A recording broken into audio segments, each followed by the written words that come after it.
Apple cinnamon tres leches cake try பண்ணியிருக்கீங்களா? இந்த மாதிரி கேட்ச் பிடிக்க போய் தாங்க அது ஒரு குப்ஸ் மொமெண்ட் ஆயிடுச்சு. இதில் வந்து நான் ஆப்பிள் பியூரி, அதாவது ஆப்பிளை வந்து கட் பண்ணி கொஞ்சம் வாட்டர் ஆட் பண்ணி இந்த மாதிரி ஒரு பியூரி மாதிரி எடுத்து அது கூட வந்து ப்ரௌன் சுகர் ஆட் பண்ணி விஸ்க் பண்ணி எடுத்துக்க போகிறேன். இது வந்து நான் ஃபுல்லாக வந்து ஹெல்த்தி வெர்ஷனாக தான் பண்ணியிருக்கேன். இப்போது நான் வந்து சினமன் ஆட் பண்ணிகிட்ருக்கேன். யூஸ்வலாக ஆப்பிள் சினமன்னாலே கொஞ்சம் நல்ல காம்பினேஷனாக இருக்கும். ஆப்பிளில் கேக்காக இருந்தாலும் சரி, இல்லை வேறு ஏதாவது டெசர்ட் பண்ணுறீங்கனாலும் ஆப்பிள் அண்ட் சினமன் வந்து நல்லாயிருக்கும். சில பேருக்கு அந்த ஃப்ளேவர் பிடிக்காது, ஸோ நீங்கள் வந்து ஸ்கிப் பண்ணிக்கலாம். நான் இன்றைக்கி வந்து ஹெல்த்தி வெர்ஷனுக்காக ஆட்டா ஃப்ளார் தான் யூஸ் பண்ணுறேன், அதாவது கோதுமை மாவு யூஸ் பண்ணுறேன். நீங்கள் வந்து வேறு ஏதாவது கொஞ்சம் ஹெல்த்தி வெர்ஷன்ஸாக யூஸ் பண்ணிக்கலாம்.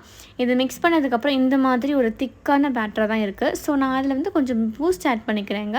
பூஸ்ட் இல்லைங்க, நான் சும்மா சொன்னேன்.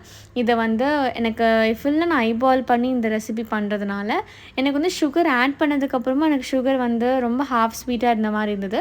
ஸோ அதனால் நான் மிக்சருக்காக, லைக் அந்த கன்சிஸ்டன்சிக்காகவும் சுகருக்காகவும் மில்கில் வந்து நான் ப்ரௌன் சுகர் யூஸ் பண்ணி அதை நான் வந்து கட் அண்ட் ஃபோல்டு மெத்தடில் அதில் பைண்ட் பண்ணிகிட்ருக்கேன். இதுக்கப்புறம் வந்து நான் அந்த ஃபுல் மில்க், அந்த ஃபில் கிளாஸ் ஆஃப் மில்க்கே நான் போர் பண்ணிடுவேன். ஸோ நான் வந்து ஒரு கொஞ்சம் கொஞ்சமாக ஆட் பண்ணி நான் மிக்ஸ் பண்ணிக்கிறேன். ஸோ இது வந்து டிராமிசு ஆர் ட்ரெஸ்லெச்சஸ்ன்றப்போ நம்மளுக்கு வந்து ஒரு சிங்கிள் லேயர் ஆஃப் கேக், அதுக்கப்புறம் வந்து அதுக்கு மேலே வந்து நம்ம 3 டைப்ஸ் ஆஃப் மில்க் ஆட் பண்ணுவோம். அதுக்கு மேலே வந்து ஒரு தின் லேயர் ஆஃப் க்ரீம் இருக்கும். ஸோ இந்த மாதிரி தான் இருக்குது என்னோடய பேட்டர் வந்து ஃபைனலாக மிக்ஸ் ஆனதுக்கப்புறம் பார்க்க. ஸோ வந்து ஃபிங்கர்ஸ் க்ராஸுங்க, எந்த மாதிரி கேக் வரப்போகுதுன்னு தெரியல. So let's wait and see. நான் வந்து கொஞ்சம் பட்டர் பேப்பரில் வந்து ப்ளேஸ் பண்ணதுக்கப்புறம் நான் இப்போ வந்து அந்த பேட்டர் ஃபுல்லாக வந்து ஆட் பண்ணிக்கிறேன்.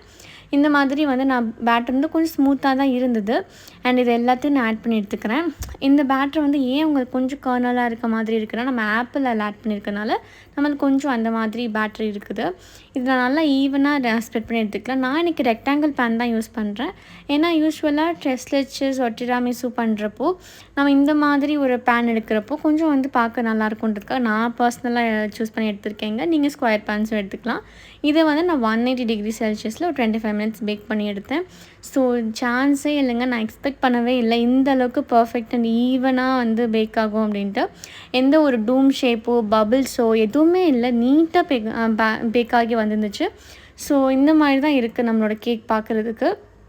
இதை வந்து நான் ஒரு 5 மினிட்ஸ் தான் நான் கூல் பண்ண விட்டேங்க. அதுக்கப்புறம் நான் வந்து ஒரு ஸ்கியூவர் வச்சு ஃபுல்லாக வந்து நான் போக் பண்ணி அதை நான் வந்து அந்த மில்க் வந்து பெனிட்ரேட் ஆகணுன்றதுக்காக நான் இப்படி எடுத்துக்கிறேன். நான் வந்து இந்த மாதிரி ஸ்கியூவர் யூஸ் பண்ணியிருக்கேன். நீங்கள் fork, spoon or toothpicks கூட நீங்கள் யூஸ் பண்ணிக்கலாம். நான் ஃபுல்லாக போக் பண்ணி எடுத்துட்டேங்க. கடைசியாக வந்து கொஞ்சம் கர்னல்ஸ் வந்தது, இதனால தான் நான் இன்னும் கம்ப்ளீட்டாக கூல் பண்ண விடல கேக்கை. ஸோ நல்லா கூல் பண்ணி கொஞ்சம் வார்மாக இருக்க ஸ்டேஜை நான் அந்த கேக்கை வந்து எடுத்துக்கிறேன். இதில் வந்து நான் பட்டர் பேப்பர் எடுத்துகிட்டு கேக்கை வந்து திருப்பி அந்த பேன்லேயே ப்ளேஸ் பண்ணி எடுத்திருக்கேன். ஸோ அதனால் நான் அப்படியே நான் மில்க்கை வந்து அதில் போர் பண்ணி எடுத்துக்க போகிறேன். நான் ஃபுல் கிளாஸ் ஆஃப் மில்க் வந்து ஆட் பண்ணுறேன். இதில் நான் வந்து 3 டைப்ஸ் ஆஃப் மில்க் சொன்னேன், அதாவது condensed milk, evaporated milk, normal milk. இது எல்லாத்தையும் ஒரு மிக்ஸ் கொடுத்து நான் செப்பரேட்டாக வச்சுருந்தேன். அதை நான் ஃபுல்லாக ஆட் பண்ணிக்கிறேன். இதில் வந்து கொஞ்சம் கார்னர்ஸில் எனக்கு ஸ்ப்ரெட் ஆகாத மாதிரி இருந்தது. ஸோ நான் வந்து அந்த பேனை எடுத்து கொஞ்சம் அந்த சைடு இந்த சைடு டில்ட் பண்ணி எடுத்துக்கிறேன்.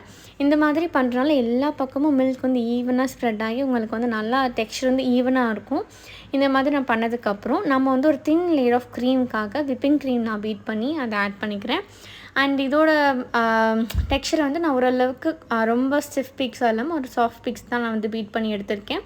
அண்ட் இதோட கட் பண்ணுற வீடியோ அண்ட் டேஸ்ட் டெஸ்ட் எல்லாமே நான் வந்து உங்களுக்கு ஷார்ட்ஸ்லேருந்து ஷேர் பண்ணுறேன்.